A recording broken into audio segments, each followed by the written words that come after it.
ಗಂಗಾವತಿ ನಗರದ ಶ್ರೀ ವೆಂಕಟರಮಣ ದೇವಸ್ಥಾನದಲ್ಲಿ ವೈಕುಂಠ ಏಕಾದಶಿ ನಿಮಿತ್ತ ಗಂಗಾವತಿ ನಿಕಟಪೂರ್ವ ಶಾಸಕರಾದ ಪರಣ್ಣ ಮುನುವಳ್ಳಿಯವರು ಶ್ರೀ ವೆಂಕಟರಮಣ ಸ್ವಾಮಿಯ ದರ್ಶನ ಪಡೆದು ಸೂಸ್ಲಿ ವ್ಯಾಸರಾಯ ಮಠದ ಶ್ರೀ ವಿದ್ಯಾವಿಜಯ ತೀರ್ಥ ಮಹಾಸ್ವಾಮಿಗಳ ಆಶೀರ್ವಾದ ಪಡೆದ ಕ್ಷಣ ಈ ಸಂದರ್ಭದಲ್ಲಿ ಭಾಜಪ ಮಾಜಿ ಅಧ್ಯಕ್ಷರಾದ ಕಾಶಿನಾಥ್, ಚಿತ್ರಗಾರ ಮುಖಂಡರುಗಳಾದ ಟಿಆರ್ ರಾಯಭಾಗಿ, ಅಕ್ಕಿ ಪ್ರಕಾಶ್, ಶ್ರೀಮತಿ ರೇಖಾ ರಾಯಭಾಗಿ, ಶ್ಯಾಮಾಚಾರ್, ಶಿವಕುಮಾರ್ ಆಧೋನಿ, ವೆಂಕಣ್ಣ ಚಿತ್ರಗಾರ ಇನ್ನು ಮುಂತಾದವರು ಉಪಸ್ಥಿತರಿದ್ದರು.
ಅಂಡ ಬ್ರಹ್ಮಾಂಡವನ್ನು ಅಳೆದು 3 ಅಡಿ ಮಾಡಿದಂತ ವಾಮನಿಗೆ ನೀನೇನು ದಾನ ಕೊಡ್ಬೋದು ಅಂತ ಕೇಳ್ತಾರೆ.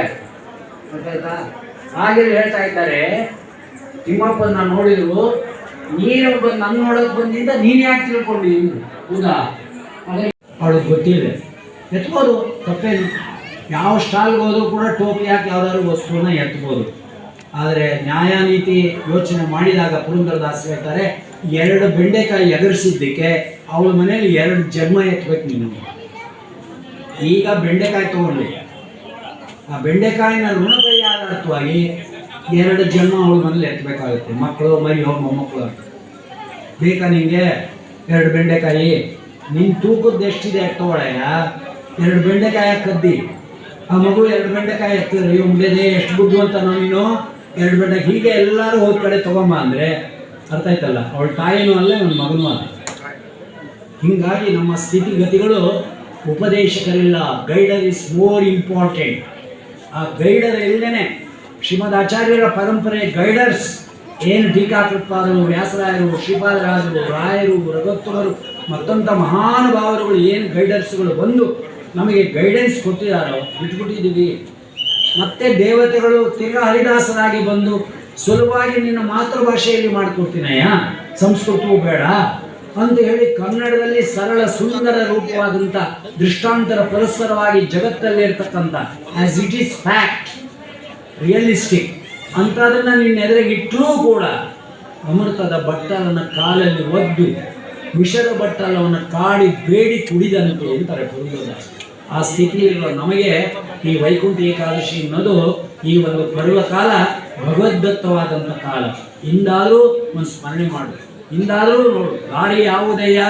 ಅಥತೋ ಬ್ರಹ್ಮ ಜಿಜ್ಞಾಸ ಕರ್ತವ್ಯ. ಬ್ರಹ್ಮನನ್ನ ಜಿಜ್ಞಾಸ ಮಾಡಿದ್ರೆ ತಾನೇ ಸರಿಯಾದ ಮಾರ್ಗ ಸಿಗೋದು, ಸರ್ವೋತ್ತಮತ್ವ ಮಾರ್ಗ. ಅದಕ್ಕೆ ಹೇಳ್ತಾರೆ ಪುರಂದರದಾಸರು, ದಾರಿ ಯಾವುದಯ್ಯ? ವೈಕುಂಠಕ್ಕೆ ದಾರಿ ಯಾವುದು? ನಿನ್ನ ಲೋಕ ಆಮೇಲೆ ಇರಲಿ, ನಂಗೆ ವೈಕುಂಠ ಬೇಡ ಅನ್ನೋರಿದ್ದಾರೆ. ನೀನು ಬೇಕು, ನಿನ್ನ ಲೋಕ ಬೇಡ ಅಂತ ಭಕ್ತರು ಇದ್ದಾರೆ.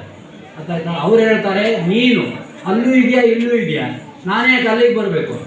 ಅದಕ್ಕೆ ನಮ್ಮ ವಿಜಯರಾಯನ ಜ್ಞಾಪಿಸ್ಕೊಳ್ಳಿ, ಪ್ರತಿ ವರ್ಷ ತಿಮ್ಮಪ್ಪನ ಬ್ರಹ್ಮರಥೋತ್ಸವಕ್ಕೆ ಹೋಗ್ತಾ ಇದ್ರು. ತಿಮ್ಮಪ್ಪ ಒಂದಿನ ಮಾತಾಡ್ಸಿದ್ ನಾನು, ಏನು ಪ್ರತಿ ವರ್ಷ ಬರ್ತಾ ಇದೆ ಕಷ್ಟಪಟ್ಕೊಂಡು ಅಂತ. ಅದು ವಿಜಯರಾಯರು ಹೇಳಿದ್ರಿಂದ ನನಗೆಲ್ಲ ಇದೆ ಕಷ್ಟ, ನಿಂಗೆ ಕಷ್ಟ ಆಗ್ಬೋದೇನೋ, ನನಗೇನು ಕಷ್ಟ ಇಲ್ಲ ಅಂದರು. ಯಾಕೆ ಅಂತ ತಿಮ್ಮಪ್ಪ ಹೇಳಿದ ನಾನು.